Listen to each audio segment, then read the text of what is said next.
In today's video, I'm going to teach you how to add AdBlock extension to Chrome. To get started, open your Google Chrome desktop browser. Make sure you're doing this on the desktop version of Chrome, since browser extensions are installed there rather than in the mobile app.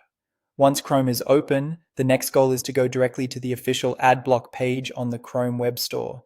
This is important because it helps you avoid installing unofficial versions or lookalike extensions that may not work properly or may not be trustworthy.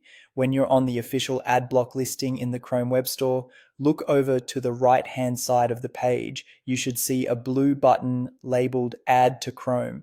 Go ahead and click that button to begin the installation process. At this point, Chrome will usually display a permissions pop-up. This pop-up is there to confirm that you want to install the extension and to show what access the extension may need in order to function inside your browser. Once that confirmation window appears, click Add Extension. As soon as you do that, Chrome will automatically download and install AdBlock for you. This usually only takes a few seconds, so you won't need to do much while it finishes.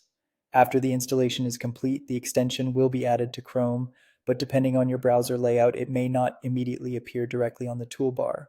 Now move your attention to the top right corner of the browser, near your profile picture.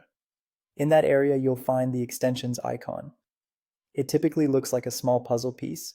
Click on that icon to open the list of extensions currently installed in Chrome. In the drop-down list that appears, find AdBlock. Once you see it, look for the pin icon next to its name. The pin usually looks like a small thumbtack. Click that pin icon so AdBlock stays visible on your toolbar instead of remaining hidden inside the extensions menu. When it's pinned successfully, you should see the AdBlock icon, which looks like a red stop sign symbol, appear in the top right area of Chrome. And that's it. AdBlock is now installed and easy to access whenever you need it. Keeping it pinned is especially useful because it lets you quickly check whether it's active, open its settings, or manage how it behaves on specific websites. If the icon is visible in your toolbar, that's a good sign that everything has been set up correctly.